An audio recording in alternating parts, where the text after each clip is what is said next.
I think when people find a seat, we'll go ahead and start. Since we said 6 o'clock, that way if people have other things to do, we can get through our part of the meeting and get to questions. I just want to welcome everyone here. As I look out, I'm not surprised that there's such a crowd. Anytime in the Paris community we've talked anything educational and about what's good for education of our students, we've always had fantastic support from the community. Back when we asked for the bonds for the high school, when we came together as a co-op, so I'm glad to see everybody here this evening. We're going to have a particular format for this evening so it can move along. What we thought we would do is start off by giving a short presentation on a PowerPoint that would kind of explain why we're here, what led us here, what we've been looking at, and where we are today. Then, after that, I think as you came in, there was an opportunity for you to fill out a card to ask a question. The reason being for that, we'll have people just going through, no names, no anything, just looking for some kind of common questions like, where's my child going to school? What's going to, we know there'll be certain questions that way, so maybe we can even tally some of those and come back and answer those. At the very end then, we'll also have audience participation, and there'll be a mic taken around and people can ask any questions that they still may have in the audience. So hopefully that works out and we can still be here an hour and a half to 2 hours. We probably will answer some of your questions in the presentation that we have, because there are things that we'll probably review that you are not aware of. But that being said, first off, I would like to introduce our committee of 10. When the two boards of education decided that they did want to take the question to the public on consolidation of the districts, they then formed and delegated a committee of 10. And there are specific duties for that committee to look at for the petition to go on the ballot. We'll go over those specifically in the presentation, but at this point I would like to introduce the people who have donated their time, committed a lot of hard work to get where we are today. And if you want to just raise your hand or whatever, I'll go left to right. Kevin Nopel, Brandy Hodgson, Phil Wright, Doug Hassler, Marla Kaufman, Amy Blystone, Mark Gladding, Steve Brinkerhoff, Tom Tuttle, and Jim Blue. So these people have spent many, many hours on various committees looking at everything from a proposed tax rate to transportation to how the board would be elected, and we'll go into those specifically later. But thank you for coming, and I hope that you leave tonight knowing a little bit more about what we've been discussing than you did before you came in. So I'll turn it over to Mrs. Bailey, and she'll start with the PowerPoint.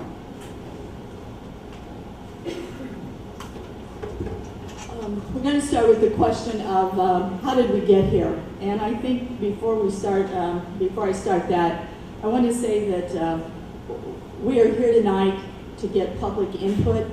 We're not really here tonight to discuss whether consolidation is good or bad. We're not here to convince anyone to vote yes or vote no, because after hearing the facts, and at this time we really don't have all the facts, but we will have them before a vote is taken. And you may find out that consolidation is not in the best interest for you, your family, or your children. So if that's the case, then you would not vote for consolidation. There's times for you to get those facts and to make an informed decision.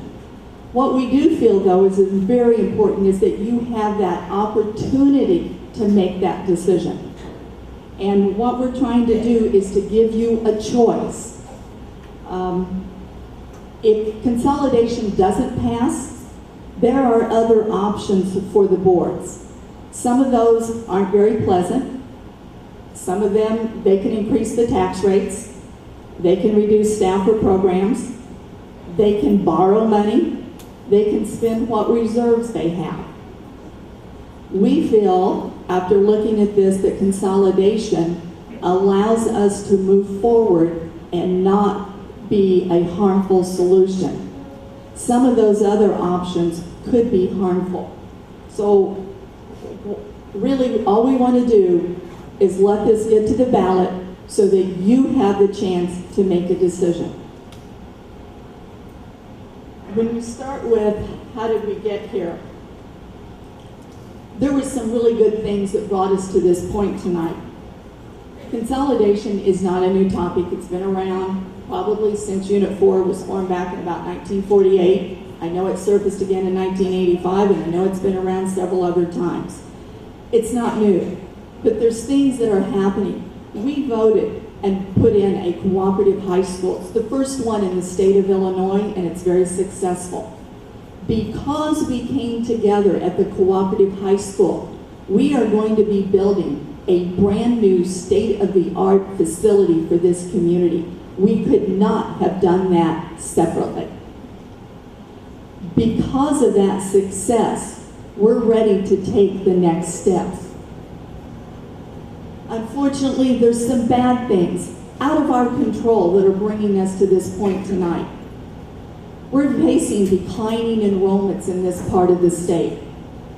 The EAVs, that's the value of your property, is declining in some parts of this community. Our expenses are doing nothing but increasing. We're getting less state and federal money. And I want to take just a second and talk about, I'm not talking just about state aid being prorated like it is now. For the last, I'll say maybe 5-6 years, they've just kind of been picking away at our money. We used to get reading block grant. Now for you, I don't know 95's number, I can speak for Unit 4's, we got about 30,000. Not a huge sum, but when it's gone, that's 30,000. We used to get textbook loan money that would buy new textbooks. That money's gone.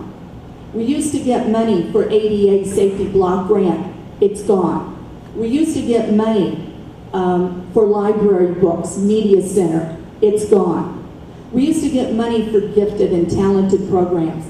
It's gone. We used to get money for technology. It's gone. And what we did, both districts still are operating, they still have things, but what we've done is that money, some of it was little amounts, some of it was only a couple thousand, some of it was 60, 70,000, but it just kept disappearing. We took that money to continue to buy technology, to continue to provide reading programs out of our general state aid.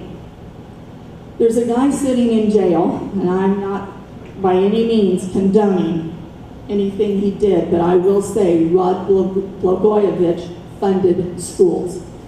Maybe to the detriment of nursing homes and Medicaid and services like that. We didn't get rich, but we were able to stay even. The new administration and legislature is not doing that. They have started the last 3 years prorating our state aid. We will never get that money back, and it's money that we are supposed to have, we're entitled to by the formula that they have established. The last 2 years, they prorated it at 89%. This year, it's 88.7%. Transportation's about 60% prorated. Right now, in Unit 4, we get about half the money for transportation that we did 5 years ago. And I can guarantee you our expenses have not declined by 50% over the last 5 years. So as this continues we keep losing revenue, we have to start looking down the road. There is some deficit spending in the Ed Fund. This does not mean that it's an unbalanced budget. What it means is that we're spending more money in a given year than what we take in. You're spending up, it's like you're using your savings account. We all know you can't use your savings account forever. There comes a time when it's gone. I want to make it very clear, though, on this again. We are not in dire straits. Neither district is. That's not what's brought us to this point tonight. We don't want to get to that point where we have to cut staff and programs and services. Education is important in this community, and we know that, and we want to keep the good things that we have. But when you keep spending more money than you take in, you finally have to look and see what can we do. We believe that consolidation might be an alternative for some of those things. We know the state's looking for fewer districts. The word is they want 300. Now we have 863 right now in the state of Illinois. I don't know whether it'll ever get to 300 or not, but that's the number that's been put out there. We know the state's broke, and that's something that's different today than in any of the other times this question has come forth. There are some good things, though, again, that will lead us to this. We can take a leadership role and take control of our own future, and we can improve the quality of education. By doing this, we can bring the pride back to Paris in our educational systems and keep it. We have a lot of pride. We can keep that here in the Paris community. What would consolidation do? I don't know if everyone can read that. It serves as an avenue to improve the quality of education and unite the community as one educational voice. We have to provide for the quality of students. We need to provide for the quality of staff and facilities. We need a strong connection between the schools and the community. Businesses are often very sensitive about moving into a community that does not have quality schools. Companies don't want to come to a community where their school systems are in upheaval. We need this settled so business expansion can move into the Paris community and we can build that up. We both have good programs. We both have good staff, and we both have a high level of achievement. All we can do is keep sharing those between the two districts, and even better when we become one.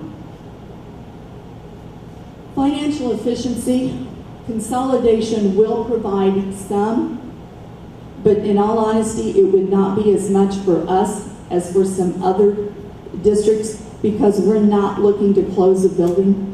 When you can close a high school building, there's savings realized. We're not doing that. So there would be some financial efficiencies for us. We know it's important to expand. There's a factory out south of town, NAL, that's bringing 300 to 400 new jobs to this community. We need those people to move to Paris. And I'm sorry if there's any Marshall or Charleston or Terre Haute people in the crowd. We need those families. We need like 50 of them. If we could just get 50 of them here, and if they each have 2 kids, 100 kids, we need those kids here in our school systems, in our community. We need those houses here. We don't need them trying to decide whether they go to Crestwood or whether they go to Mayo. We need them to go to Paris. The community depends on its educational system to raise the standard of living for its citizens. And that's what we're here to do. And I don't know, maybe this is the most important one of all. We stand. What we have right now in programs and services may or may not be here in the future. But when you look down the road, what we have right now may not be here if we don't do something. So consolidation allows us to keep what we have. I'm going to stop at this point and let Mrs. Sutton continue with the timeline for this.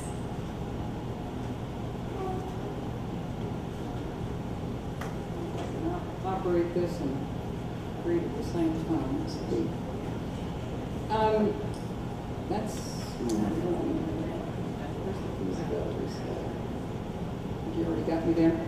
Okay, we started off back in 2007. There'll be some questions asked. Have we talked to other districts? Have we talked to other districts in the county?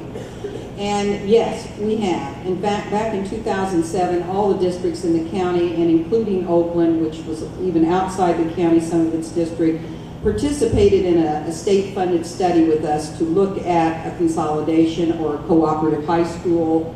And what came of that was the other districts decided the timing just wasn't right for them. That's when we moved forward, the 2 districts, and went forth with the cooperative concept and took that to the ballot, and it was approved, which I think has been very beneficial. Both districts then had a say in the education of the students at the high school level, so that was a very positive thing. In 2011, the boards came back together. The boards, my Board of Education brought me back as well as an interim superintendent to specifically look at our options to come together in this community as one district. So at that time, I believe that in 2011, District 95 board then again approached the Unit 4 board and said, let's look at this consolidation issue again. Let's think it over, see if it looks like it's the right timing now. They decided that they would like to look at going to the spring 2013 ballot, and that's when the Committee of 10 was formed. So when the committee was formed, we were sitting and looking at the petition would need to be filed mid-September, which is coming very soon. And in mid to late October, there would be a public hearing. 1st of November to mid-November, the Regional Office of Education would make a decision as to whether to send that on to the state after the public hearings. Then it would go to the state superintendent to make a decision. In January, we would submit a proposition then for the ballot. And in March, on March 18th, it would go to the primary election. It does have to pass by a majority of voters in both districts. If you had 3 districts, it would be the same. So in our case, the 2 districts, you would have to pass this by the majority of the voters. The board would be elected at March, seated by the regional superintendent, and the newly elected board can start, and this may be a question as well, when can the new board start operating? Even though the district hasn't officially been formed till July 1, the new board has certain duties and things that they can start performing. They can hire their superintendent or name the superintendent. They can start looking out for different contracts and bidding. They can meet with their unions and talk about contract negotiations. Your other 2 boards are still functioning and still there, and you could feasibly have someone on both of those boards, actually, if our existing board members choose to run for the new board. They would establish a tax levy, enter into agreements for depositing and investing funds, conduct a superintendent search, enter into that contract, building administrator searches and enter into those contracts, engage in, like your accountants, your attorneys, and some of those, they could go ahead and start looking and hiring those people, plan for administrative transition, and like I said, bargain with the unions. They could start that bargaining process for the contract. Expend funds from levy in existing districts to meet payroll and other essential operating expenses. They could issue bonds if those were needed. We're not anticipating that any life safety bonds or anything would be needed. So the Committee of 10 was appointed in the spring. Their duty is to determine items required for the petition. And there are certain things and items that must be on the petition, and it is up to the committee to determine those things. They could amend those once it has been filed, but it would take the majority of the Committee of 10, or I think 7 out of the 10, to do that. They could decide not to file a petition or place it on the ballot. Now, in the petition, the establishment of the reason would be you're trying to establish a combined district out of the 2 districts. You would name the Committee of 10 members. The legal description of the new district, which we have already gotten the legal description, that's pretty cut and dry to what territory. The tax rates, which Mrs. Bailey will go into, our finance. We had some subcommittees on our Committee of 10. We had a finance committee who has looked at our current budgets, looked at projections of EAV, talked about the incentive dollars that we anticipate getting for this, and built a budget and created a tax rate that they feel and we feel would support a new district. They have to determine what happens to the bonded debt in each district. You can leave it with the existing district, which many times is the case, or you can blend that debt between the 2. They have decided to blend the debt. And they do also decide when the board will be elected. That has not been determined at this time, but they have come up with a tax rate that they feel will support the new district. They come up with how the board would be elected, which they determined at large. You can go by districts, which currently that's how Crestwood does it, and so many in each district. Or you can do an at large, so that anyone in this newly formed district would have the ability to run for the board. And they felt that that would be the best way to configure that. And like I said, the territory has already been decided because it's fairly cut and dried. So Lorraine will go into more of the budgetary items and how we came up with the proposed tax rate. Everybody loves it when I talk about budgets. There were a few budget assumptions that we built this budget on. We assumed that no building will be closed. We assumed that no support staff would be eliminated. If you've got a building open, it's still got to be clean, somebody's still got to answer the phone in it, and somebody's got to cook the meals in it. So we are not anticipating that support staff would be eliminated. We do think that there's economies of staff and programs if there's one junior high. So the budget was built that there would be one junior high, and Mrs. Sutton will talk about that building configuration in a minute. I will say that when you were looking at this, we assumed there would be about 10 positions. I take that, I'm not 100% sure of that. That's one of those issues that needs more study.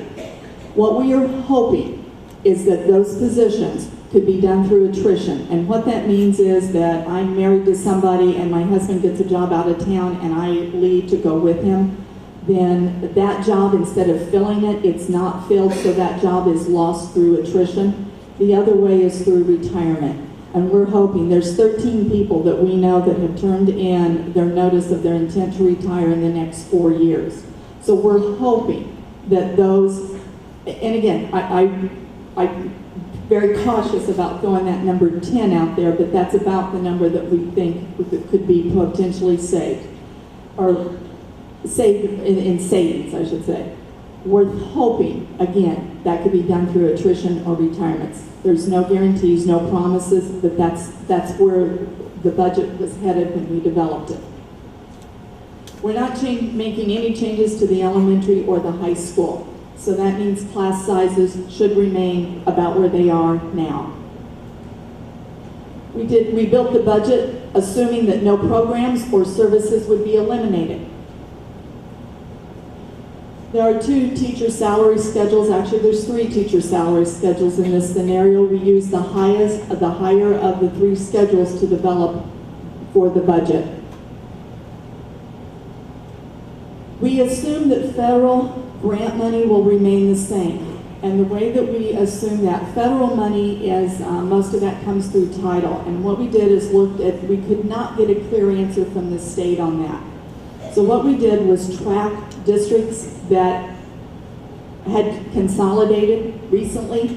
We looked at the money they were getting in title money before the consolidation, and then we tracked that for 3 or 4 years after consolidation, and it did not drop. One of the reasons is title money is computed on DHS poverty count, and that's from the census. So a child is a child is a child. State aid would be reduced. We're actually looking, the figure that we got from the state is $172,440 less when we're combined. The reason that's less is because that's done through a poverty count, and it's done on a formula with percentages. We also know, we built this budget assuming that the state aid will continue to be prorated like it is now, that the state's not going to get healthy here for a while. We hope it does. If it does, it's all the better for all of us, but we built the budget assuming that was not going to happen. We assumed there would only be one transportation system, and therefore there would be a savings. We also believe there's savings in other areas. You don't need multiple attorneys, asbestos consultants, insurance consultants. We think the insurance will be reduced, auditors, all of those types of things. There's several thousands of dollars that we believe that when we're all combined, those things would be a savings for the new district. We did not place any incentive money in the budget. And I'm going to talk about incentive money here in a second. I'll give you the 2 reasons we didn't. One, incentive money doesn't last forever, and we did not want to build a budget. We want this new district to be sustainable, so we did not build a budget that depended on incentive money to operate. The second reason is we know the state's broke. Right now, incentive money has been prorated this year, and I don't know the exact percentage. They have put it back in for the fall session that will be fully funded.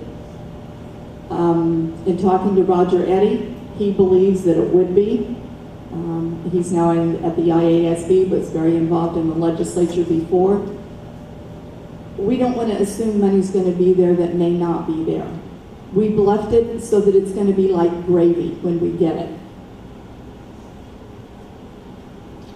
We talked to the county assessor. The EAV is the value of your property.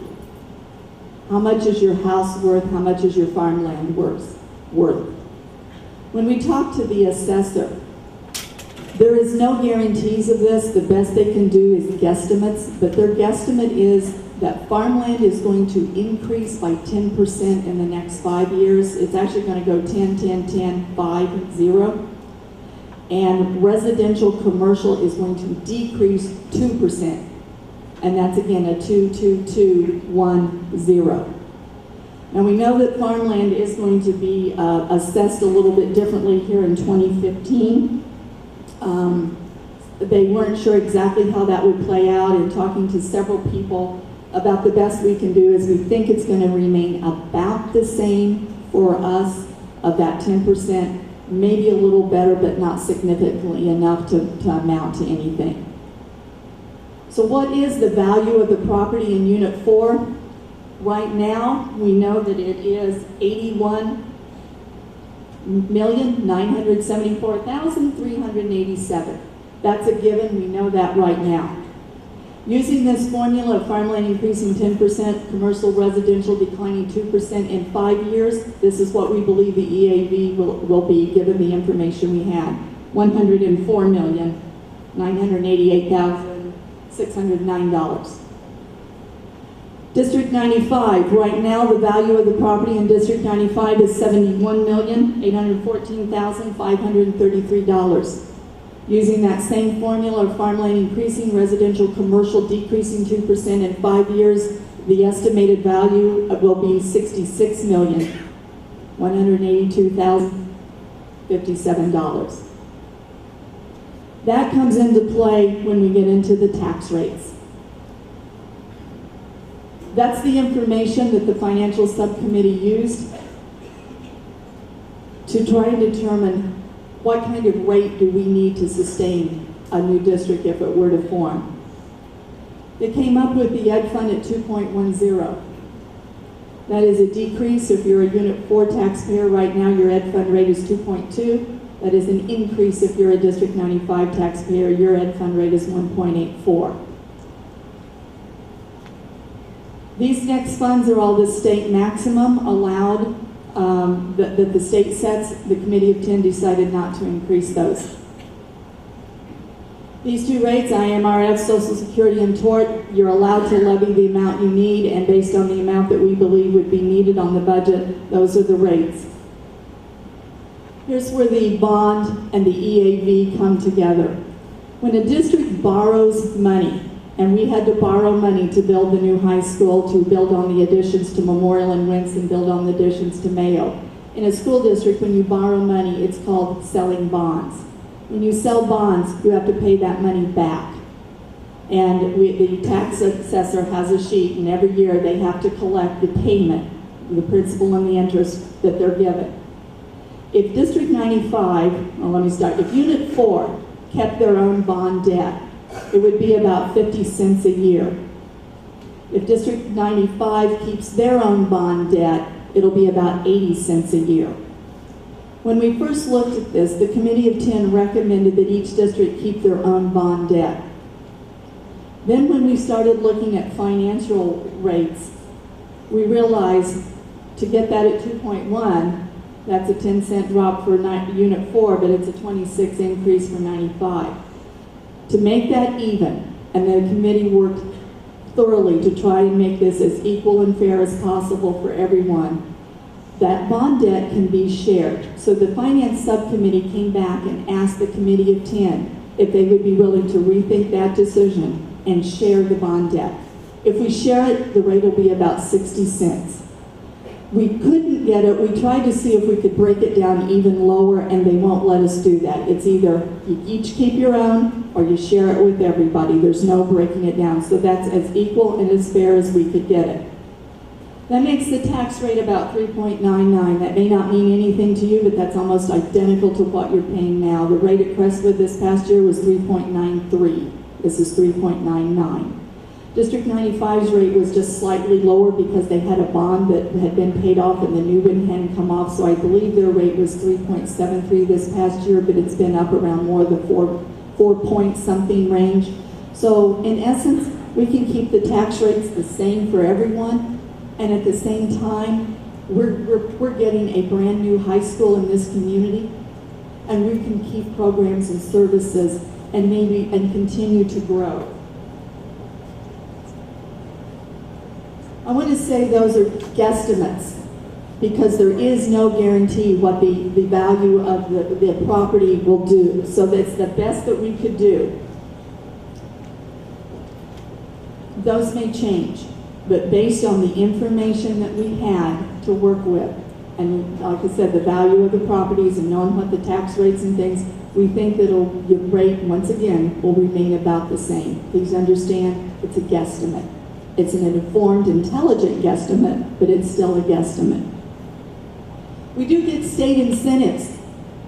If we consolidate, there are 4 ways that you get incentives. It's done through a formula, but what it means is we get $3,403,144. Those come to us in 4 payments over 4 years. We did not put that money, if you remember I said, in the budget. We want to use this to do some unique educational things in this community. What that would be, that's yet to be determined. One proposal has been that we go to something like e-books, like Chromebooks, Chrome tablets for kids. I'm not sure where you'd start at, 3rd, 4th grade, and that every kid would get that. We want the Paris school system to be the school system that everybody wants their kids in. We don't want them going to the neighboring school districts when they're looking at NAL to move in here. We don't want them looking across the river, across the state line, south of us in the next county. We want them here. And we want to make it so enticing that they can't help but move here. We need to do something. And $3 million is a lot of money if it's just gravy. That we can do those kind of things with. I would just say in the financial summary, if communities have not gone through change for a long time, it's hard to go in a new direction. The idea of consolidation is difficult for some, and some people actually resist it. But as we continue to face financial shortages, declining EAVs, dropping enrollments, we've got to face these issues and we have to resolve them. As I told you earlier, we neither one are in dire straits right now. But if we don't do something, we will be. Look at the community, look at the districts in this community, in this county, where they are right now. And the more that you get in that position, the less choice you leave for yourself. We still have a choice and an opportunity to do something. Thank goodness we have boards that have been very progressive and forward-thinking. They're trying to look down the road and do something for the betterment of the community. The people that can resolve the difficult issues are going to be the ones that can improve education, attract and maintain new industry, and improve the quality of life. There may not be huge financial savings in consolidation. We do believe there will be some. But it does provide for the unification of our community. And it's through a united effort that progress is made. We're all working together for Paris. Districts, we cannot lose sight of our end product. And everything that we did with this committee was done with students as #1 priority. Finance was second. But students were the first priority. We want a united community. We want a quality education for our students in this community, and that is our goal with what we're trying to accomplish here. I'm going to turn it back over to Mrs. Sutton for some of the recommendations. We're about done. We can open up to questions. One of the things that we knew people would be very, very concerned about is, where will my child go to school? And so we talked a little bit about the tax rate and the projections there. This budget will support one junior high, like we said earlier. We have only talked about the junior high being at Mayo Middle School, being a 7th and 8th. There were other configurations we considered. One would be leaving 95 K5s currently the way they are, Crestwood School, remaining a K6, and the 6th graders of 95 going to Crestwood in 6th grade. Another was our center-based or attendance center configuration, which is what District 95 currently has, where all K1 would go to Memorial, 2, 3 would go to Wentz, 4, 5, and 6 to Crestwood, 7, 8 at Mayo. The budget that was created would support either of those. And so when you ask the question of where will my child go to school, I can tell you that the committee may come out with a recommendation, the boards may come out with a recommendation of which way they feel would be the best. In actuality, though, when a new board is elected, it would be up to that new board and the administration. So it would not be in stone as to how that would take place. So therefore, when someone's running for the new board and you feel a certain way and feel very strongly, I would be wanting to advocate or have a platform for those board members or prospective board members to see just where they stood on that item, because we could not give you a definite answer. The high school would no longer be a cooperative high school.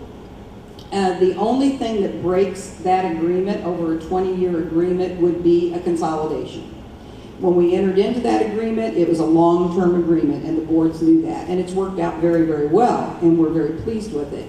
But it would then become, we would be one district, it would not be a cooperative. Another question that people have asked is, how does that affect the building of the high school? And we may have answered that, may have not answered that. It really has no bearing on the building of the high school. Those bonds were sold, and the state incentive money that was secured are only for that high school. So when that project, as it's moving forward, the high school would progress as it would either way, whether we consolidate it or not. So I don't know if we want to take a few minutes and look at some of the questions that were out there and see if we can come back and answer and stretch your legs or whatever, maybe 5 minutes, and then come back and ask the audience for some questions once we... Oh, and then the transportation, I do want to say another thing. When we looked at this, when we looked at it as a committee, we talked about if we did the attendance center, would a disincentive be kids maybe on the bus for 2 hours? Well, we had Balls, who are our transportation contractors, and the transportation director at Crestwood look at this very, very thoroughly. I know Michelle and Scott and DJ ran these routes. They would be reconfigured naturally, but we came up with no longer than an hour and a quarter on the bus for any of the routes. We did think we could eliminate 2 routes from the current number of routes in the consolidation. If it looked like some of the routes were longer, you could always add at least one of those routes back. So that was something that we were asked, how could you come together? How could you do attendance centers? How could you, this kids will be on the bus way too long. So we did, even though the committee was not obligated to look at that, we did because we knew people would be asking that. Because they're going to be very interested in where their daughter or son is going to attend school and how long that bus ride might be.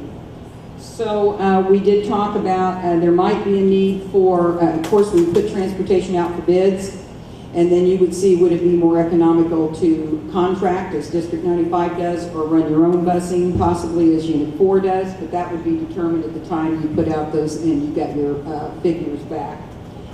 So I told you about the hour to an hour and a quarter, and then we did talk about the possibility of using some pickup points, and we do that in varying degrees now. We don't have anything definite to tell you where would those pickup points be, where would the shuttles be. talked about possible shuttles to the high school. We know more students are going to be eligible to drive to the high school once the high school is built. So that was factored into even looking at the budget. So if you want to take a few minutes and stretch your legs, we'll go look at those questions, come back, try to answer some that we haven't, and then ask you to ask some questions from the audience.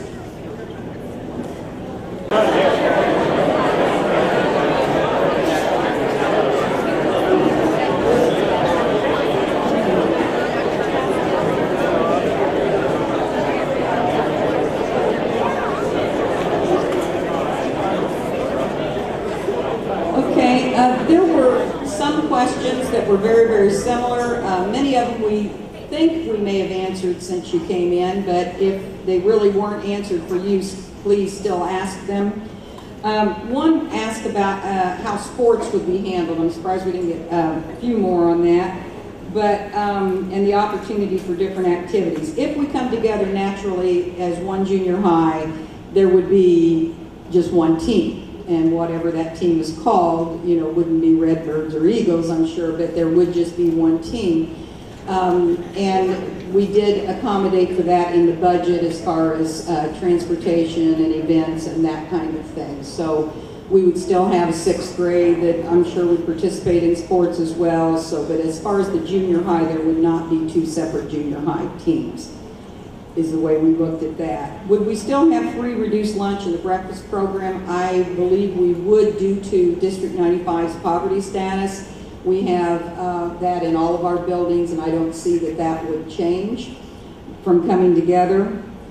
Talked about multi-year contracts. Someone asked if there are multi-year administrative contracts, or really any contracts, such as your copiers and those kinds of things that would have to be honored. First, I will say, first of all, we are both trying not to enter into any multi-year contracts that would extend to auditors and those kinds of things. We're on a year-by-year basis, knowing that if and when a consolidation comes, we would not be obligated. I think I answered at the teachers' meeting that I'm just on a yearly contract as an interim. Mine would not be renewed there. Yes, there would be one superintendent. Mrs. Jones does curriculum for us on a part-time basis. Hers would not be renewed. None of District 95 administrators are on anything but a yearly contract.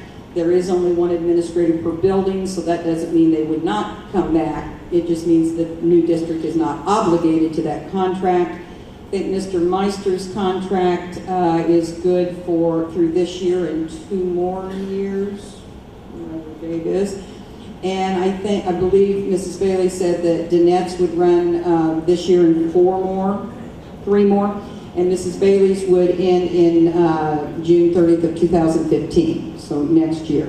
So the new board would be obligated to current contracts for the duration of that contract. They would determine what positions and all this, but they would be locked into only those. We don't have many, like I said, for anything else, like your asbestos and those kinds of things that would not just go back out to bid, or proposals, or your auditors and those kinds of things. Is there anything else that was? Yeah, there would be an application process for a new superintendent. Now, like I said, all administrators would probably have to apply, but if you do have a multi-year contract, you're going somewhere. It just would be determined by a new board where. But there would just be one superintendent, whether they had anybody on curriculum, whether that would be really up to a new board to determine.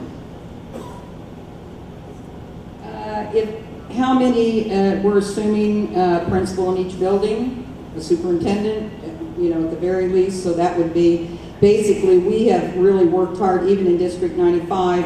We've had an administrator and an assistant at Mayo for many years. I'm not saying we didn't need that, and I see Mrs. Ogle back there. She really give me a look.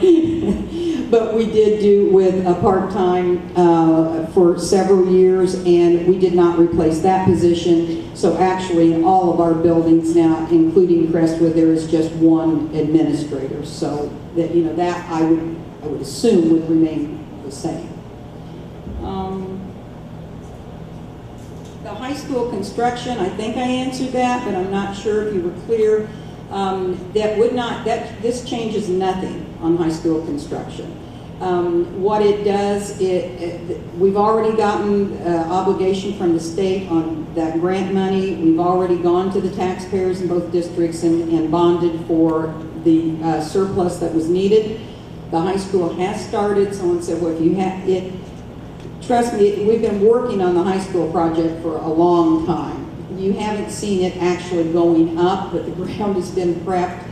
Some of our bids did come in over, so we are going back to the drawing board. We're about completed with that process. We still have a wonderful building. If you've read the paper, go to the high school co-op meetings, you know that we're hoping construction will start this fall. The new bids will come in this fall and be at budget or below. So nothing should change as far as the timing and all for the new high school building.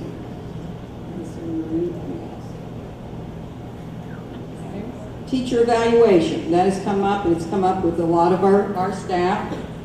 The teacher evaluation instrument, and you may have heard this in the community, what Harris Cooperative High School and District 95 both use. We went to the Danielson model, which is a state model that will come into effect mandated in 2016. We went to it last year, the high school went to it 2 years ago. Crestwood is still on the same evaluation model that they have used for several years, I'm going to assume. The concern there on staff's part is when you do make your reductions, and naturally there will be some reductions when you go to one junior high, just for efficiency measures, and we know that. When you make those reductions, ordinarily in the past, staff was reduced by seniority. So if you'd been in your position 20 years, someone had been there 1 year, 5 years, 10, you kept that position. To date, the law has changed and people are reduction in force as per their evaluations. So there is some concern that maybe the state evaluation model is a more rigorous, a model that's harder to receive an excellent, and that might impact. So I really don't know what else we can say about that I'm sure that is, going to be a concern. It'll be a concern of staff. And one recommendation was here, well, could Crestwood go to that model, or could they use that so we'd all be on the same page? That would be up to your unions and people to discuss with your administration. Another question out there, I think, was asked, when is the district take place? Are there options? Would a board run at the same time as the consolidation vote? The committee of 10 does determine when the board is elected. It could be spring, it could be fall. They're still working on some recommendations there, but then both boards would look at that as well, I'm sure. And the original intention was for the spring ballot of 2013 is when we entered into these discussions. Anybody else walk up and ask me something that I haven't answered? I think now we should open it up to questions in the audience. We've got some wireless mics that people will bring around, and if you need one, if you can talk loudly. Okay. I got two-part questions. Number one, the Teachers Association District 95 would like the committee of 10 to consider moving this consolidation vote to November so they can make better educational decisions and everything's not thrown. Well, I don't know. I don't know if everybody can hear you or not, Nick. Where's the mic, Sam?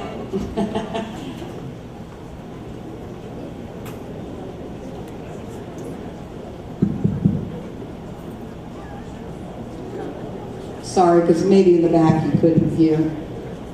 Okay, the Teachers Association of District 95 asked the committee of 10 to consider moving the consolidation vote on the ballot to November of 2014. We don't believe that you can make those quick educational decisions putting it on the March ballot. That's my first part. Can I have a second part? Sure.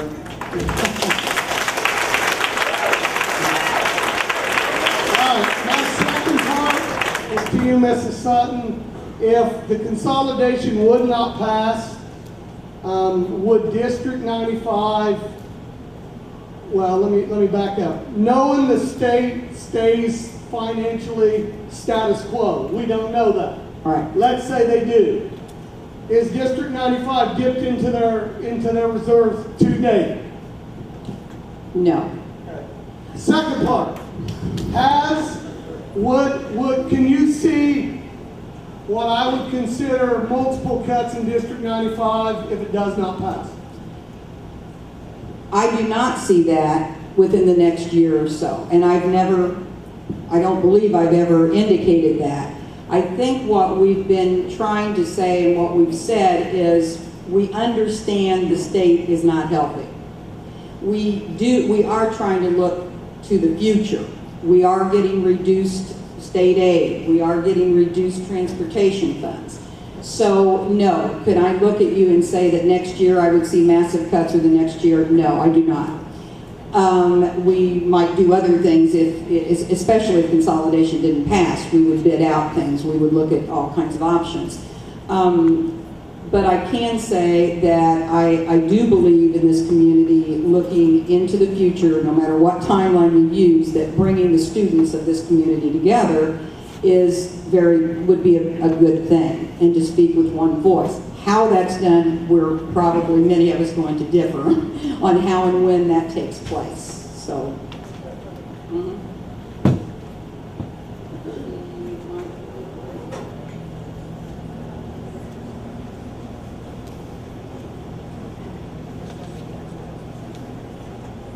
My name is Tara Ogle. My question is, how does this impact AYP? Some schools made it last year, some schools didn't. Does that restart everyone's AYP in the new district? It would restart, I believe, but AYP is going to be one of those things with the new Common Core standards eventually is going to go away because they're looking at new standards now as per usual. But yes, we would be starting as a new district.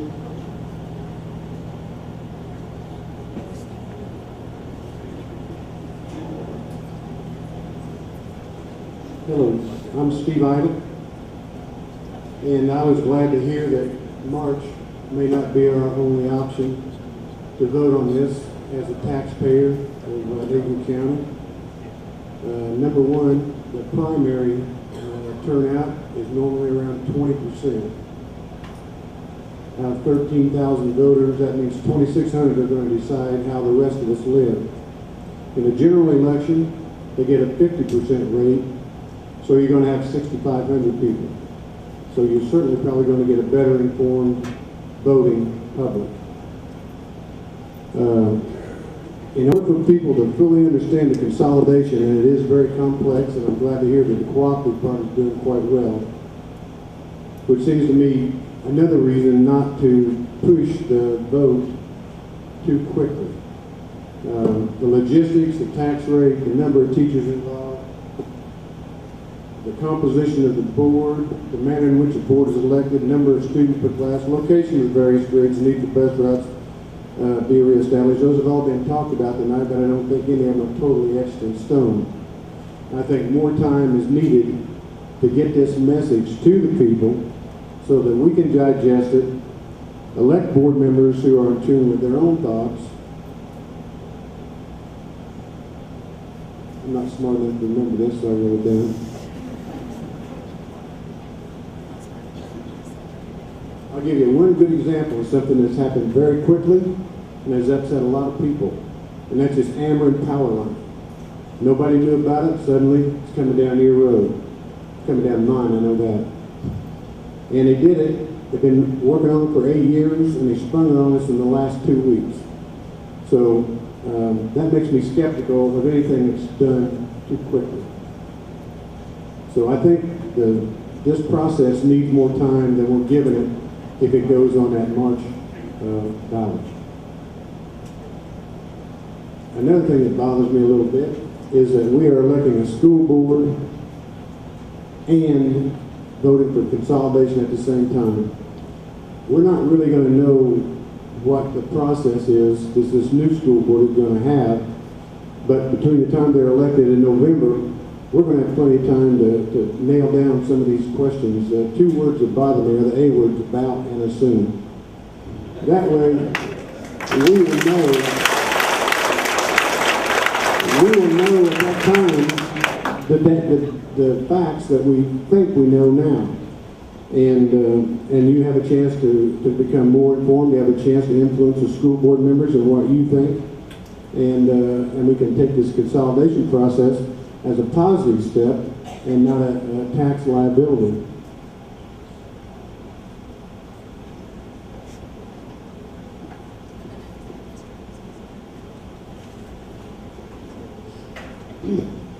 I guess that's already more than I really know. But I thank you for your time, and I would urge the committee of 10, the school board, whoever it is that makes this decision of when this goes on the ballot to seriously consider moving it to the general election time rather than the primary. Thank you.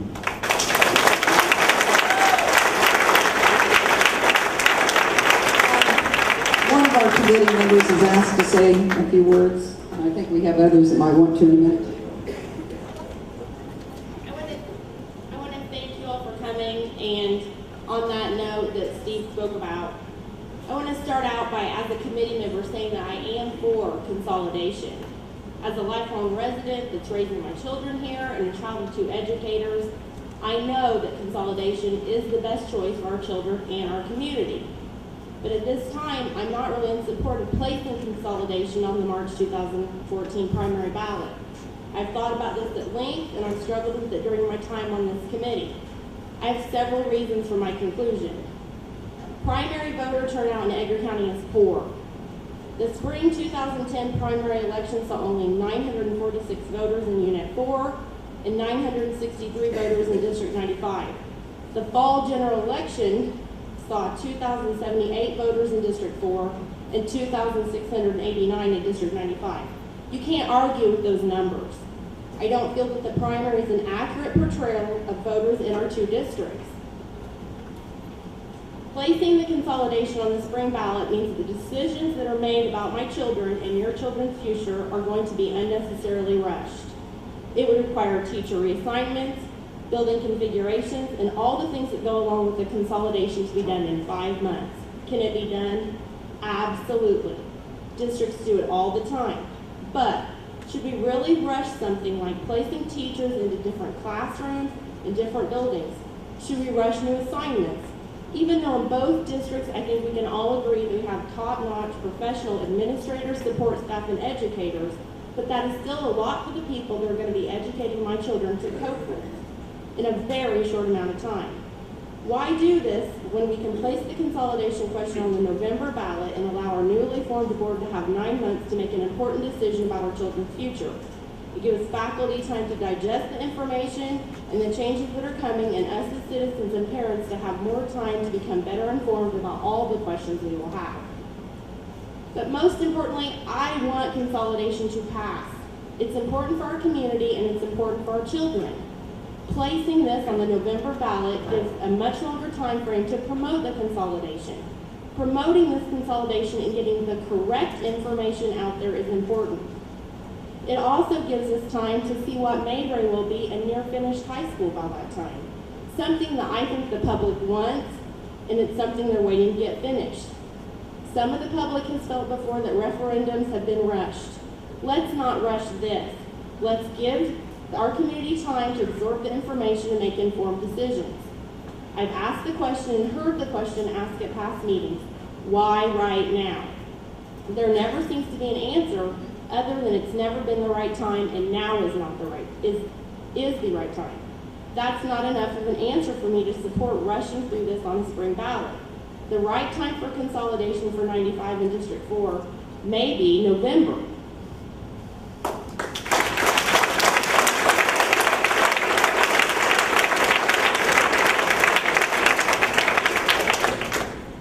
Saw some other hands. Anybody with anybody, Gary? That, Hi. oh, you already have a mic? We have not determined if it would be November or, and I think that's why committee members are talking about it. Yeah, there would be differing views there, just as there's differing to which ballot. Hi, my name is Melissa Bradley. I have a question. If we do consolidate districts, are you going to eliminate the option for retired teachers to come back and have the option to work 100 days No, there would be no reason to do that. Teachers come back on an as-need basis. We've done that for foreign language, we've done it for, or But you're even not as going subs. to just come up with a position to have a No. teacher that's retired No, do the pension plus no, come and work for 100 days? no. We've never done that, but we have allowed people to come back and work in different areas for those 100 days, but not to create a position. Okay, my name is Lori Newland, and I have a couple questions. One, can you tell me how many junior high students you have at Mayo right now? Where's Jeremy? 315. How many at Crestwood? Okay. But wait, that's 6 through 8 too, because we're talking 7, 8 We're though. 190. Yeah, about 197 if you count just your 7th and 8th. Okay, so how many at Crestwood? Crestwood. 100, about 159 to 160, she thinks. Okay. 6 through 8. Well, just 7, 8, I'm thinking. What's 7? Our 7, 8's about 190. Your 7, 8 would be about 100, 290. Okay, so you guys are talking about maybe having to eliminate jobs. Right. So our kids' classes are already quite a bit in their class. So how many kids are you going to put in a classroom with one teacher so not all the kids get? So far, that's what the administration is looking at right now, and we're not looking at increasing. We may add sections of classes at the junior high. Now that maybe each teacher is teaching 5, they could go to 6, so your class sizes would remain basically the same. You would only have 2 grade levels at Mayo versus 3, which would be different for us as well. So we did not anticipate or build anything to accommodate for huge class size. Okay, so, and then like in transportation, if you're gonna maybe consolidate and do your bus route with, say, Ball Transportation, so does all the Crestwood bus drivers lose their jobs? Now, in a situation that way, when people bid, it's ordinarily they would maybe have to, that one or the other might take on those drivers. They would need them.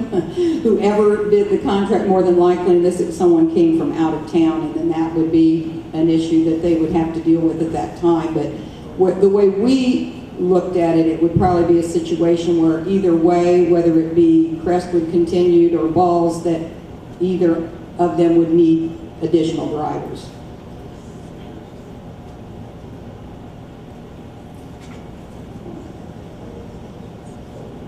I have a question, and I think this is a question that should be thought about here.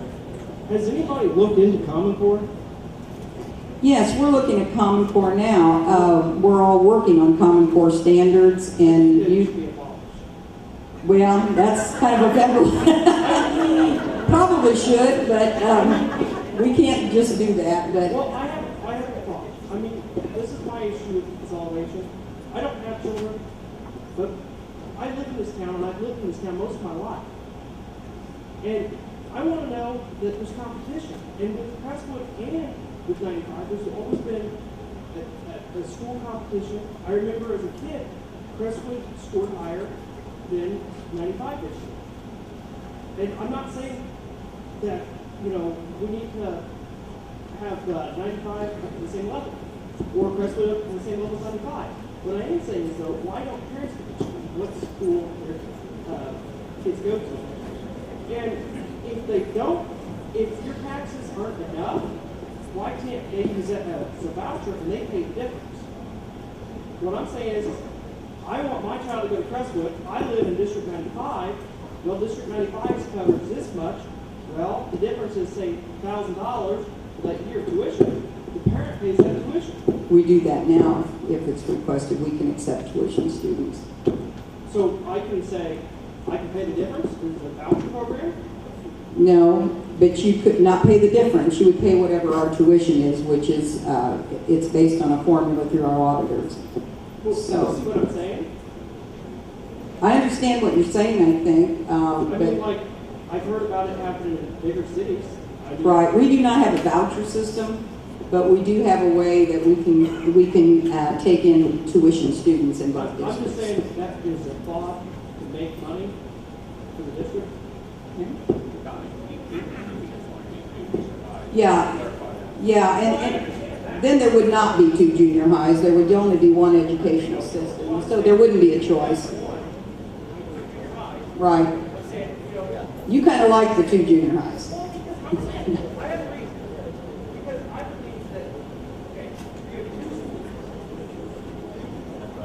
Yeah. You have 2 different districts, right? Right. Okay, you have Clark County and you have this district. Okay, we'll just use that as an example. Clark County scores higher. Okay, let's just say that. I don't know. But doesn't that make our district want to grow more and do better? Absolutely. We always want to grow and do So, better. I mean, wouldn't it be better if we had the districts competing? There may be people who that feel that way, and that's how they would have to go in and vote when it comes time to make those choices.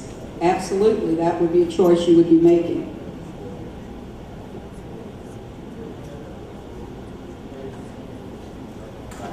And I think a lot of people here are trying to figure out, you know, they're wanting to change this and change that, and this is what we're going to do. Mm-hmm. But in the opening statement, Lorraine said that we don't want to lay anybody. We're doing this so we don't have any layoffs. 2 minutes later, we get told that they're going to lay 10 people off. And I think everybody's getting a little trying to figure out, like, oh, we're going to do this or we're going to do that. So, gee, let's elect a new school board and let them figure it out. Let's figure out what we're going to do before we decide to do it. Okay, and I think that's what we are trying to do. I think the statement, and correct me if I'm wrong, was referring to if finances continue to be on the downtrend and we don't want to have to cut programs and cut staff. Yes, there would be some efficiencies in 1 junior high, which would mean some staff loss. You're right. The statement was, we're doing this so we don't have to cut staff. Okay. That was the statement. Okay, And well, then 2 minutes later, we're going to cut 10. So let's decide what we're going to do before we do it. I mean, we've got an awful lot of ifs and no guarantees on anything. I appreciate, I disagree with the fact that we have had to make a lot of assumptions, but that will always be the case with our budgets. Yes. My name is Lou Jean Joins, and you may or may not be able to answer. You have to hold the mic very close to your mouth to be able to be heard. My name is Lou Jean Joins, and you may or may not be able to answer this question. But during a primary election, people have to declare their politics. Some people are very uncomfortable with that. Have you checked with the county clerk? Can this ballot be placed on a somewhat separate ballot where if I walk in, I don't want to declare my politics, I can ask for that ballot only? Yes, there will be an independent ballot, and we did check that. It's a nonpartisan ballot. So you would have that, because even one of our committee members had asked that, and I'm like you, I don't always want to declare a party either, so. Right, not if they have a nonpartisan ballot in the primary. If not, then you have to declare. Ready for me? Mm-hmm. Yeah. Russ Whitner, a lot of people know me. Anyway, my feeling on this is it should have happened 30 years ago. And when I was negotiating for Crestwood teachers, I suggested it, and probably would have lost in a gunfight because it would have been 7-1. Ray there is laughing at it. But I'm wondering if anybody has, if the Committee of 10 has seriously looked at the possibility of the vote coming right away, March I guess it is, and then the implementation being delayed so that all of the logistics can be worked out, because we know that that seems to be the problem. A lot of people here are unhappy with the swiftness of this happening without having everything in place. Yes, they have looked at that. They have looked at, should everything take place in March? Should a vote be in March and then your board elected in November and it would take effect the next year? So those are all issues that have not been determined at this point, but good question.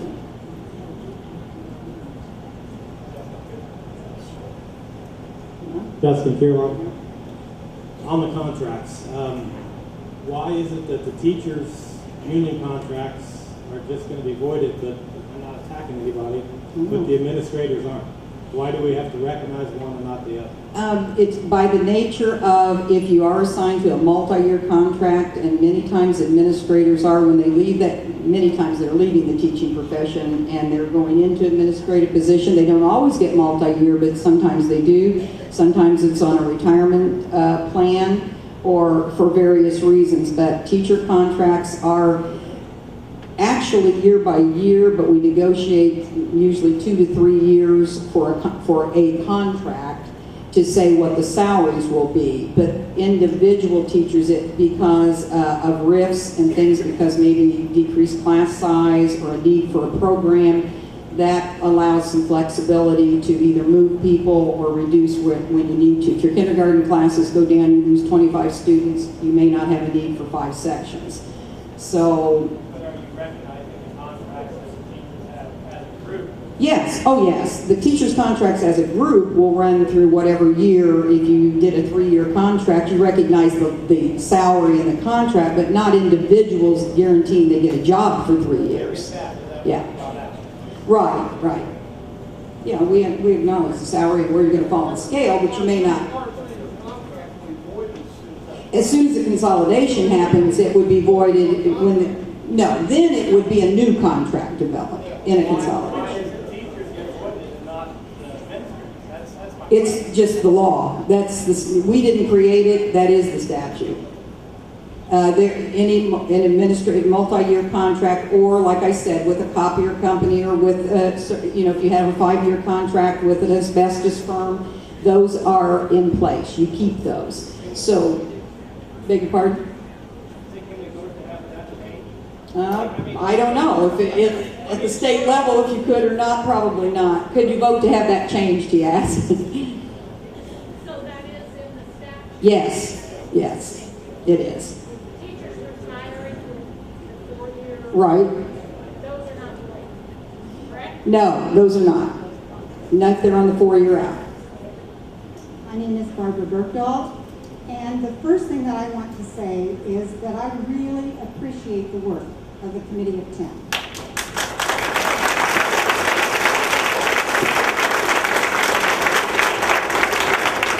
This is one of those thankless jobs that you put all of your time and effort into, and not too many people say thank you. And I know you've worked really hard and you've tried to be unbiased. Not to mention that 3 of the people up there are my former students and some of them are my friends. So thank you. I think in my position, unlike a few other people, I have, as long as I've lived in the Paris area, I have always lived in Unit 4. And for over 20 years I taught in District 95. So I probably have almost a unique situation for understanding both districts. I strongly support consolidation. I do believe that we may be rushing things a little bit. I have to agree with what Amy said, because there are too many people who don't get the newspaper and don't hear correct information by word of mouth. And I think we need to take a little longer. We took a long time to make sure we got it right when we did the cooperative high school. I think we need to take a little longer to make sure we get it right this time. And I also want to say, I think in Lorraine's defense, she wasn't saying we're doing this because we want to keep positions. I think she was saying we have to lose some positions, but we hope we are going to lose those positions to retirement and people who move out of the community. Thank you. You have a question here, or did somebody? You have some, okay. Terry Elston, and I have a statement from Petco. Petco proposes that the taxpayers be allowed to make the decision in the public election. The public needs to be informed thoroughly by both school districts of the pros and cons of consolidation and allow the taxpayers to have their vote. Thank you.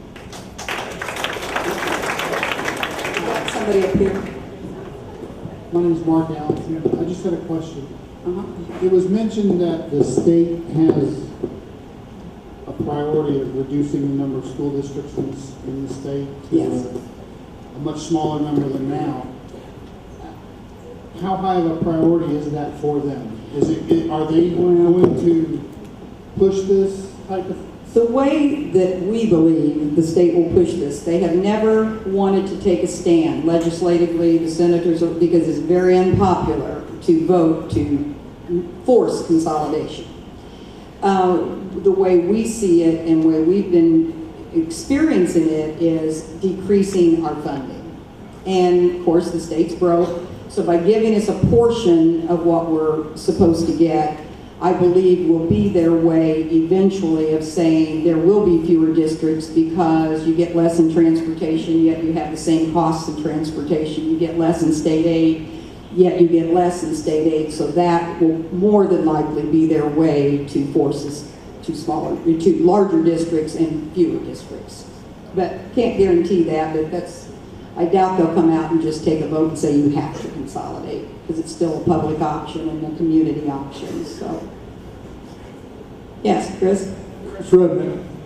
Lived here all my life. You talk about wanting to bring people to town and everything. It's going to take a heck of a lot more in the school district. There's nothing in this town to start with. I work for this city and this town. I've lived here all my life. I love this place. But I'm going to tell you, I've had the conversation more than once with people when we talk about consolidation. They said we already voted in because we're building a new high school. Right. People don't know what you're doing. You need to get the word out. And that's why we're here tonight. I agree, but rushing, it's not good, guys. And I appreciate your comment. We all do like that. Oh, could you take it to her? Poor girl. Yeah, knee replacement. But if the teachers' reduction is going to be over in 5 years from losing them from retirement and stuff, how's that with the kids that we have now? How's that going to up the classroom size? And if you guys are going to get this on April ballot and it goes into effect next fall, are you going to lose those 10 teachers at that point in time? Or are you going to do it over so many years? You would lose you would have to look at your class sizes, and naturally if you're reducing to one junior high, there probably would be some losses. That would have to be evaluated. That's why we built that in the budget. Now, when you look at attrition over the next 5 years, how you would look at that if you're trying to not lay off because, and use attrition is the way we've always done. You look at, has our enrollment declined? And as Lorraine said, the enrollment, at least in Unit 4, has been declining. Ours has remained fairly steady, but you never know when that's going to change. And that's how you make your decisions. A teacher retires, you maybe hold off a year because you're not going, you won't have to let go a kindergarten teacher or whatever. So that's how we do attrition, and have basically always done that way to try to save programs, not increase class size, but if there's an area you do not need to replace and someone's ready to retire, that makes a really nice fit. Yeah, so if you guys get this through for next year, then there'll probably be layoffs and the class size will have to go up. Not necessarily class size go up, but like I said, the junior high level, we'd have about the same number of students because it would be a 7th, 8th building. Instead of a 6th, 7th, and 8th, so and maybe add a section here and there, but we would definitely still be looking at class size and not want our class sizes to go up tremendously because that would defeat the purpose. If there's anybody else, or yeah, you want a mic? You need one. You want this one? I'm J.K. Bill. Quick question. How much problem is the board going to deal with building this new school, trying to consolidate?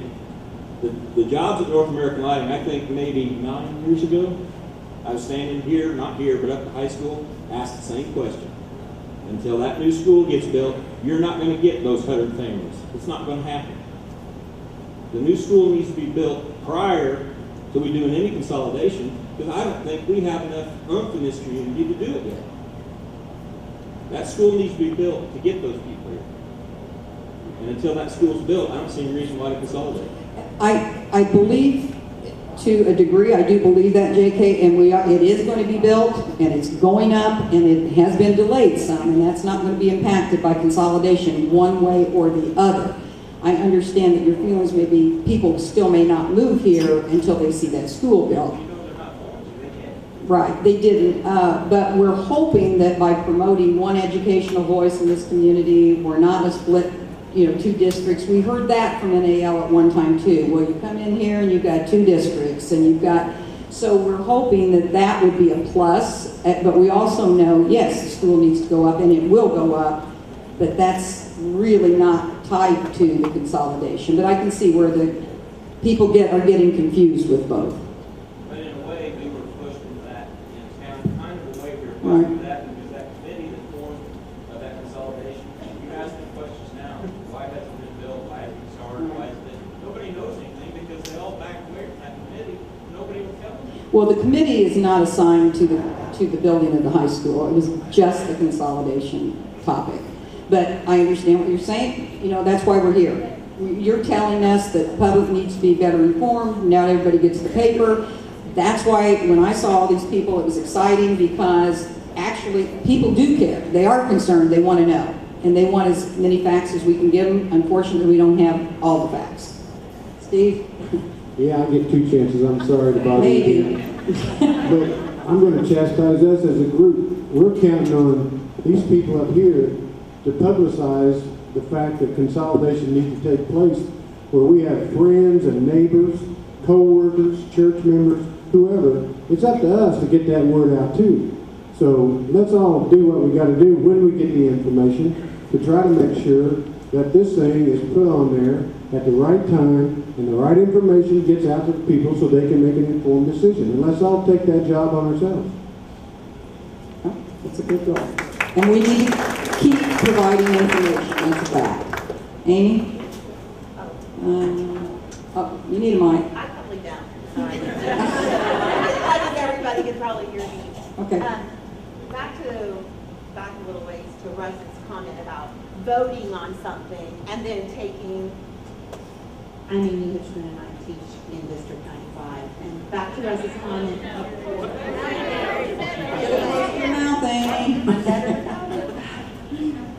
I'm Amy Hitchman. I teach 2nd grade in District 95. And back to Russ's comment, I think people feel like, yes, we can take a vote and then delay for a year. But the problem is not, people want to be informed before the vote is taken. They don't want to say, yes, we're going to commit to this, and then have the table completely turned on them. They just want answers.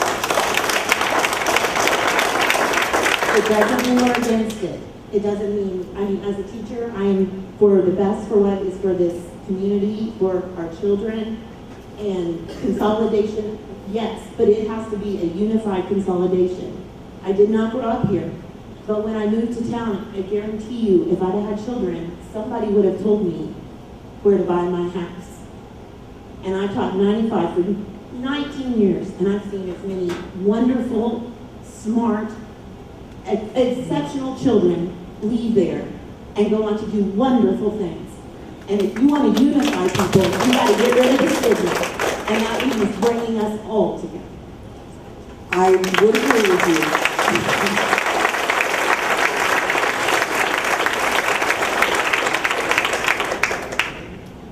Is there anybody else? Me, Cindy Wilson. Okay. The big playground voice that carries. I'm a teacher in District 95 at Memorial School. I have a concern. I was not at the first meeting that they had at the park or whatever, but we were on vacation, but it was what the teachers walked away with was 30 cuts, if this goes through, all District 95 cuts. Then the number got changed to 10 just recently, probably to pacify people a little bit more.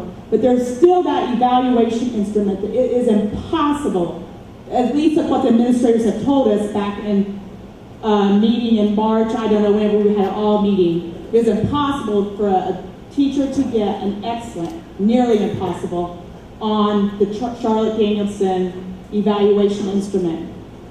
So therefore, what I believe the superintendent was quoted as saying is that the cuts would all come from District 95. Which superintendent? I never Not said. you, Connie. Oh, well, but that may be a misnomer. Wait a minute, I'm not done. I'm not done. Wait a minute. We have employed a lot of wonderful new teachers, and Memorial has had a lot of new teachers in the last 2 years, or 3 years now, I guess it's their third year. I would hate to think that these kids would be deprived of those new teachers because they are so full of wonderful ideas that they keep us older teachers on our toes with their things that they share. And that's all I want to say, that there's a lot of discrepancies out here that I think are totally unfair.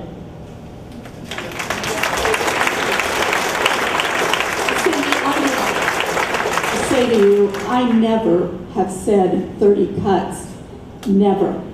I've never said, I don't know where that came from and I don't know who's quoting me, but that is absolutely an inaccurate statement. Then we won't belabor this because it is a very positive thing that everybody is willing to speak their mind, and they have been. I believe actually where the 30 cuts came from, Cindy, it wasn't anybody said anything. At one meeting, somebody mentioned that somewhere where their child taught or something, there was like 25 in a classroom or something. From that, the next day, I heard that there had been calculations made that if we had 25 in a class and they could take the enrollment from both districts, that would be 28 positions or something. When I heard that was even floating around, I immediately, I believe I called Nick and said, you know, there's never been discussion of 25 in a class or what that magic number was or any cuts. So I don't know where that specifically came from, but I'm kind of thinking maybe if people left and thought, well, 25 in a class and we have 400 students and we do, you know, and maybe did the math that way. But I can't swear to that. I was at the meeting in the park. Nobody said 30, and nobody ever said they were all done. I survived ever, and I was at that. It was never, nobody ever said. So sometimes we both hear mixed messages, and Lorraine will hear something one way, and I hear it another way, and the way about our budgets or about this. So it's kind of, it is confusing because those aren't always really accurate. How can we possibly decide with two different evaluations? How would you pick which teachers would get let go for this? You know, I'm just confused about that. You would go by their evaluation rating, and we would have to, you know, like I said, we can continue to discuss that with the teachers because that is definitely a concern. Jerry? Yes. Good evening, everybody. I think I know quite a few of you. If I don't know you, at least I know your kids. My wife Candy and I have had the unique perspective of looking at Paris for 28 years, actually from 3 different angles. I'm originally from Charleston. I've taught here for 28 years. Candy's over at Turkey Run. She's now retired. And the main thing I want to say is we've seen a lot of things happen. A lot I've shaken my head about. Others I've shrugged about. My honest opinion is I think we're doing the right thing in consolidation. However, I would love to see this be backed off a little bit and give everybody a chance to really study this thing. Okay, thank you.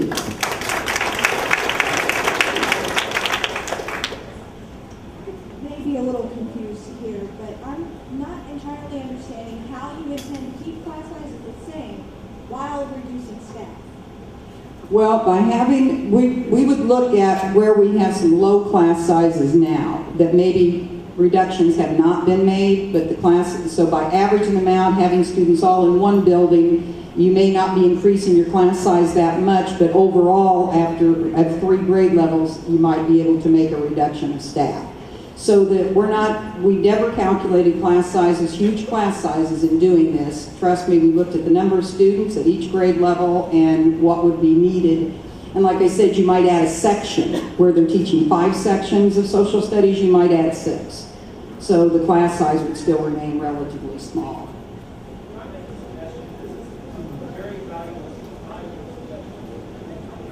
People here are concerned about the children's education.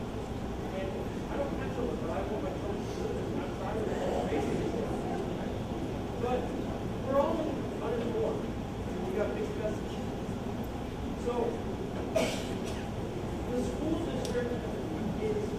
we're all confused. Since it's horrible financial issues, why don't the public be able to buy the books, get all this information together, and the first, that process goes to any answer back to get education. I mean, we would actually buy books to know what's going on with organized health. It's a good suggestion. Sharon? Hi, my name is Sharon Wright. I work down the hall, for those of you who don't. I would like to say this. I have always been pro-consolidation. However, I'm really concerned about the speed with which this has been discussed. I think we need to put on the brakes. I don't like the idea of going and voting in March or even in November if I really don't know what the configuration of the buildings are going to be. That's one problem. The other problem is I think there's a lot of fear concerning how the teachers are evaluated. Yes, there is a difference in evaluations. Yes, there were teachers in District 95 whose evaluations went down this last year solely because of the more difficult evaluation system. I think that's just one more thing that needs to be looked at in depth. If there has to be cuts, there has to be cuts. I don't like that, but that's reality.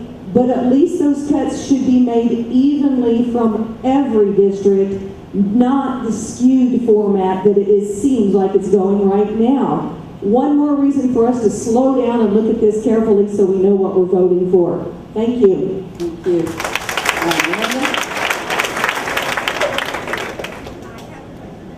Get it close to your mouth.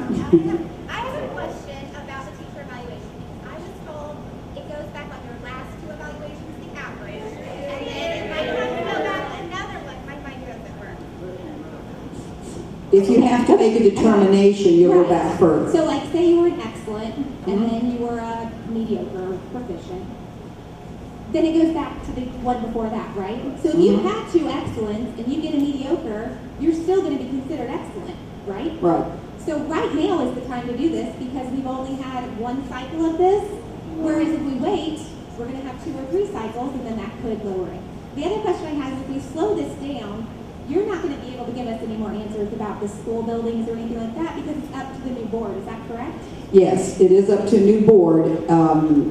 That board would be, like I said, hopefully when a board's running, whatever your desire is, you would be advocating or talking with those because people. This is like when we did these schools, there was a lot of hostility because they were told it was K-5 and then it went to attendance centers. So that could be the same. We could be sold one thing and it may not go that way. Right, and we still have some months to look at those things right now, October, November, December, before the vote, but as well. Yes, back there? Yeah, my name is Dan Weiss, and we've talked this consolidation in the state schools, and every school is in trouble. What about Shiloh and Kansas and Chrisman? I mean, we're consolidating here. What's the chances of the state saying they're coming here too? I think at the beginning I mentioned, and we've said so much, that we did talk with Shiloh and Chrisman and Kansas and Oakland to see if they were interested in coming together. My personal feelings are, and I think if the state continues to decline in payments, you've read articles on Shiloh, you've read articles on the state of their budgets in Kansas, that will just happen, that they will be calling and asking either our district or Charleston or something about the possibility of coming together. And that again would take a vote again if they talk consolidation, or if they wanted to join a cooperative venture at a high school level, it would take a vote on the parts of all the districts concerned. But eventually, do we think it'll probably go that way? Absolutely. The state keeps sending us less and less money. It will be forced to do that.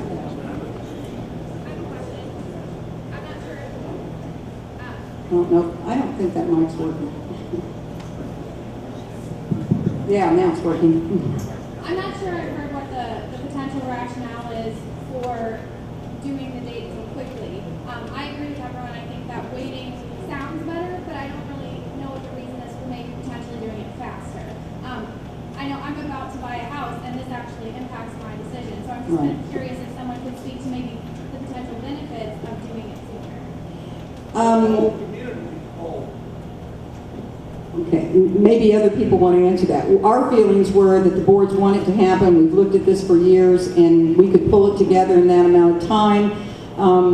The actual, other people have different feelings that let's give it a little longer. We'd have time to talk to people about what we want before they run for board. It's going to be one of those issues that you're right. I think people brought up other things, number of voters that come out, number of people being informed or not. So, and we can probably never will be able to give you all the facts because a lot of things we do in the school business are assumptions. A lot of our budgets are based on assumptions. And so we've been used to doing things that way, I guess. It's not the best way, but it's the only way we have. I think we need to remember these 10 people sitting up here are here to listen to our thoughts and what we feel. If everybody gets with these 10 people and say, hey, look, we just don't think it's going to work, they're supposed to go to the board and tell them how we feel, and that should be the recommendation. So if everybody, make sure you get a hold of these 10 people and let them know your feelings. And we do, I've already been talking, we do need their phone numbers and addresses so we can get in contact. I mean, that's part of the job.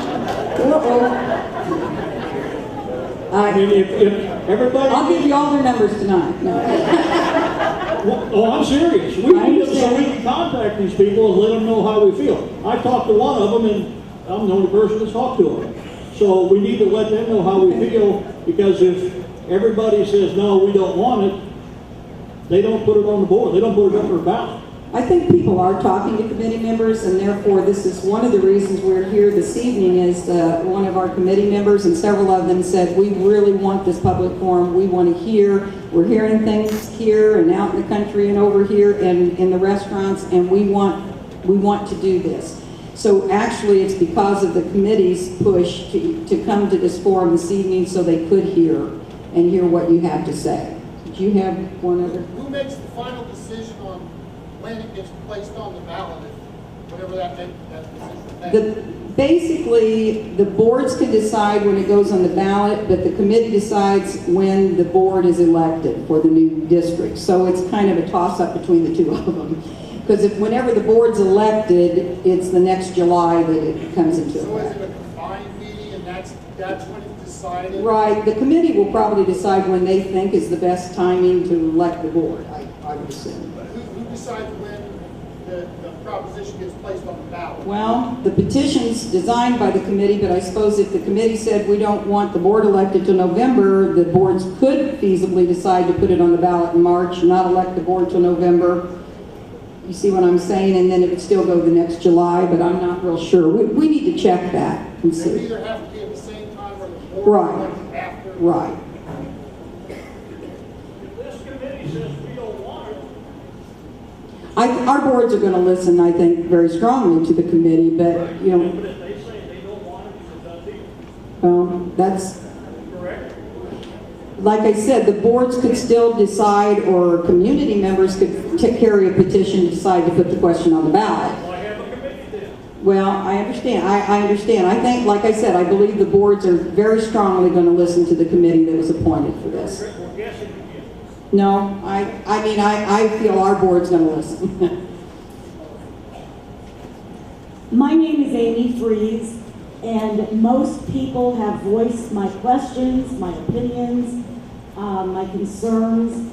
I want to say thank you that we have the opportunity as a community, as a town, to have this dialogue. Thank you very much for doing that.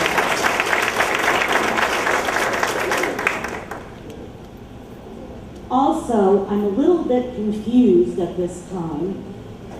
Could you please clarify if there is indeed a timeline that you have proposed, or if it's still up in the air? The board's proposed the March ballot is what we were designed to look towards.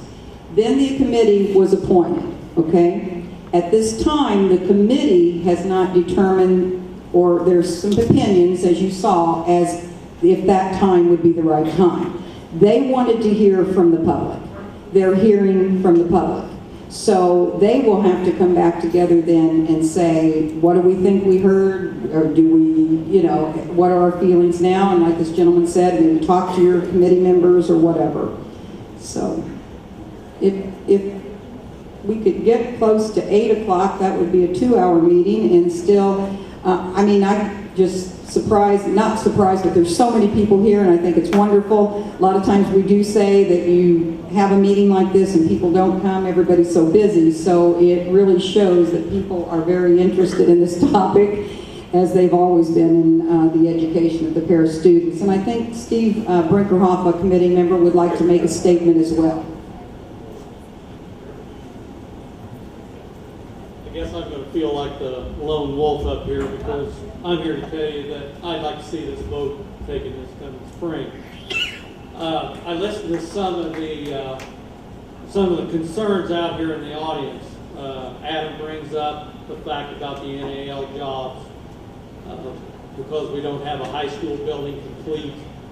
I think, and Amy, you, I believe, or I'm not sure who talked about coming to the community and finding out whether they want to live in District 95 or Unit 4.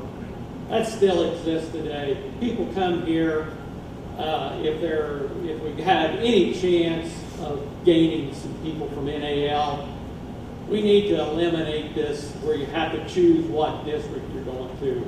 They don't understand when they come in, well, your high school all goes together. For our cooperative high school that we have now, and you should know that they wrote the playbook for this, because there's another one in Illinois. Chris, you address problems in this community other than consolidation, and you're absolutely right.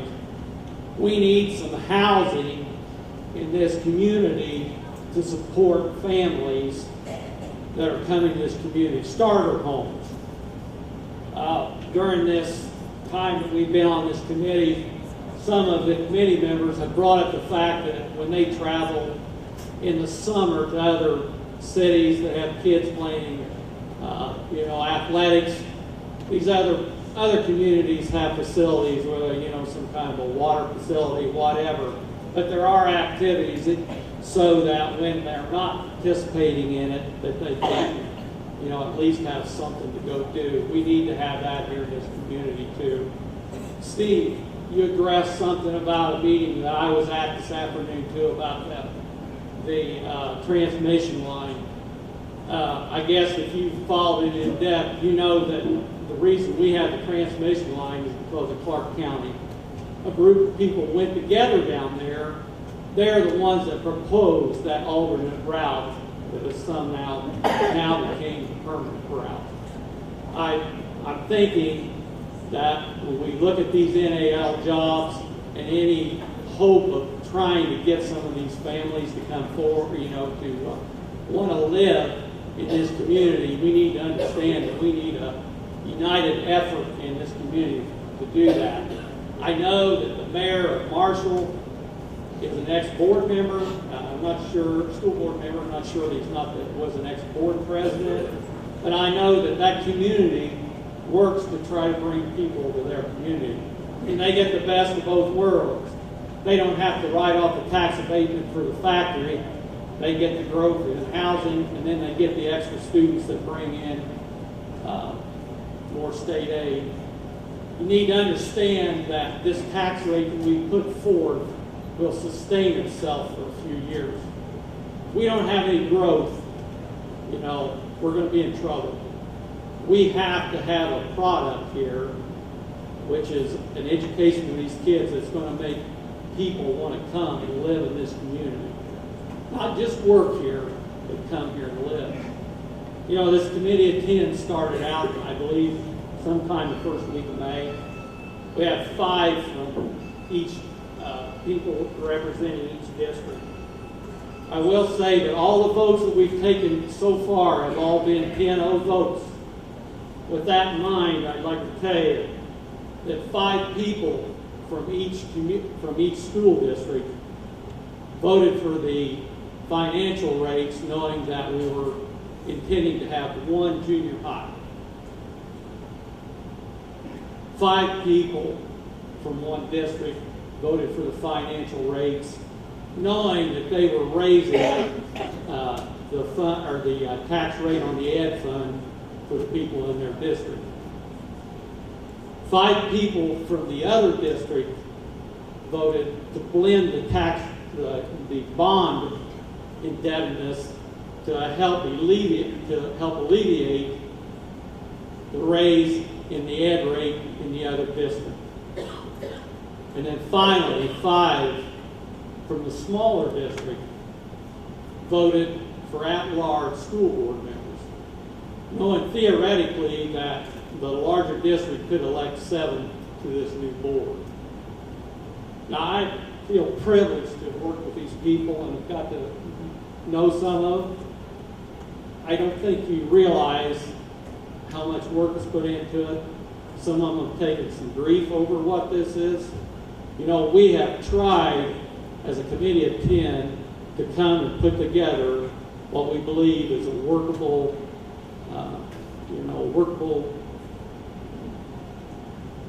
something that's workable for this community.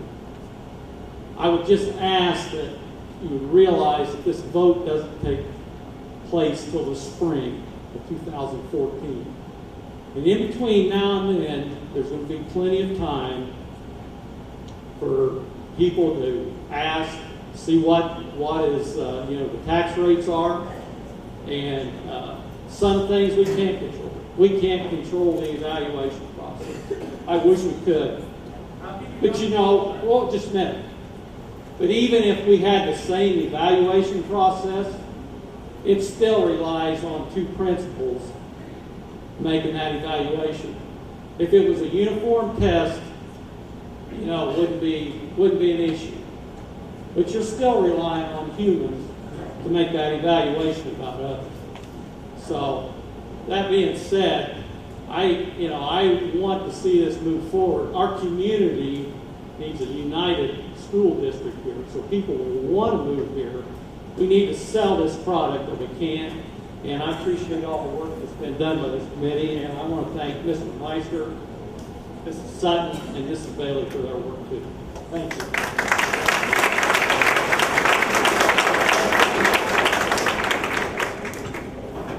I think there's a lot to think about, and I know the committee is thinking that as well. If there aren't any more just questions that you just feel you have to ask tonight, I'd say it's been 2 hours, and we will adjourn the meeting, but get a hold of any of the committee members, talk with school board members, and thank you very, very much for coming out and expressing your point of view.